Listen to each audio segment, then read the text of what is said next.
Já, verið velkomin í Flugsmiðjuna. Í dag ætlum við að nýta flugu sem heitir hvorki meira né minna en Black Spider. Þetta er votfluga,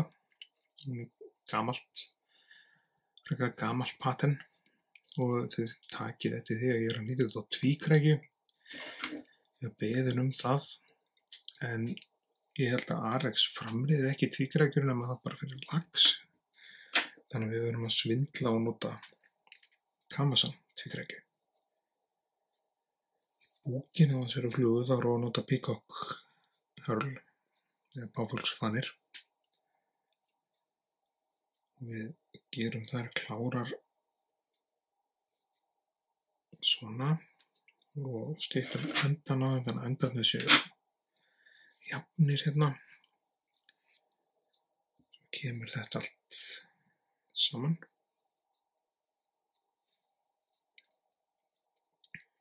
Jafnaði þetta aftur. Svona og við komum hérna á hana.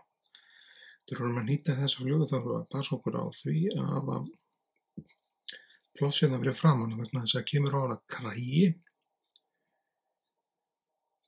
og við þurfum að hafa pláss fyrir kragan. En fyrst vefjum við Peacock fönunum hérna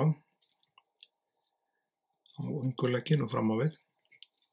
Alveg eins og við gerum með Peacock fluguna eða skólbundis til dæmis. Svona, nei, við látum þetta duga. Og tvinnin sem ég er að nota í þetta, það er Semperfli Nanosilk 50D. Sjá, hann er hér. Stórskemmtilegu tvinni. Í kragan þá erum við að nota, það má nota svarta hanafríður. Það má líka nota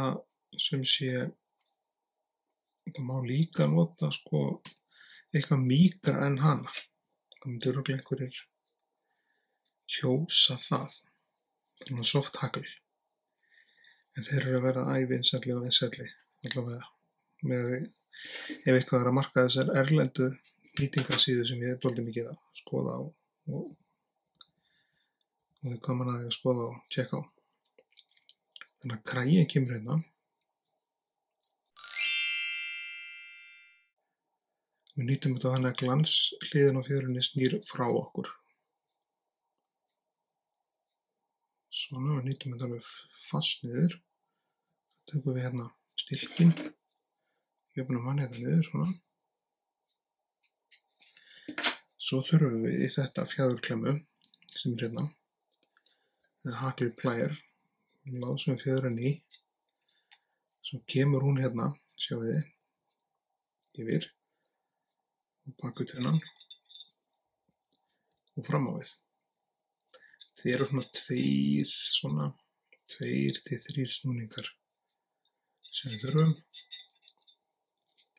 Einn viðbót svona. Við festum hana með þessu. Viklum tvinnanum hérna, jukum hún inn á milli fanana. Og passa okkur með tvinnan, ekki slepp honum þegar hún komin á þetta stig því þá fyrir allt, þurfum að gera allt aftur. Og viklum þetta milli til að fá festu í þetta svona 2-3 vafninga. Og svo klippum við restina í burtu af fjörunni. Og við erum í kverk, svona. Svo næsta skref, að því þetta er frekar stíf fjöður, þá þurfum við ýta henni tilbaka og forma hausinn á fluguna. Það gerum við með því að greiða fanirnar aftur og bak og reyna að ná þeim með puttunum hérna öllum helst. Svona, búin að ná þeim. Þetta tekst ekki alveg alltaf í fyrsta, en efni, svona. Og kannski reynsla. Svo búum við til hausinn. Fluguna, við höfum hann ekkert stærri en þetta. Og þá er svarta köngulóin eða Black Spider bara klár. Og þetta er lygilega góð fluga. Lygilega góð fluga í silung og góða vori og skemmtilegt að veiða. En svo eru alls konar spætir útgáfur af flugum sem ég áttur að nýta. Ég áttur að nýta sem sé fómspætir sem lappar á vatninu. Og þessari könguló eða þessari spætirflug er ætlað að veiða sem sé ætlað að veiða í vatninu, það er að segja undir yfirborðinu, ekki á því. Og það síðasta sem við höfum eftir að gera, það er bara að bregða á þetta UF lími eða lakki. Og við erum að nota hérna Solaris Bone Cure, stór skemmtilegt efni. Og svo bara er ekkert annað en gera með að herða þetta við ljósinu. Við erum með hérna batterísljós eins og ég er með. Við erum að passa ykkur einu að þegar batterið fer að slappast í því þá hættir þetta að herða límið. En við erum bara góð í dag held ég og ég þakka þú kærlega fyrir áhorfið því með endilega gerast áskrifendur á sinni, deila vídeónu og setja like á það. En þangað til í næsta vídeói þá segi ég bara takk kærlega fyrir og við sjáumst svo gott. Takk fyrir.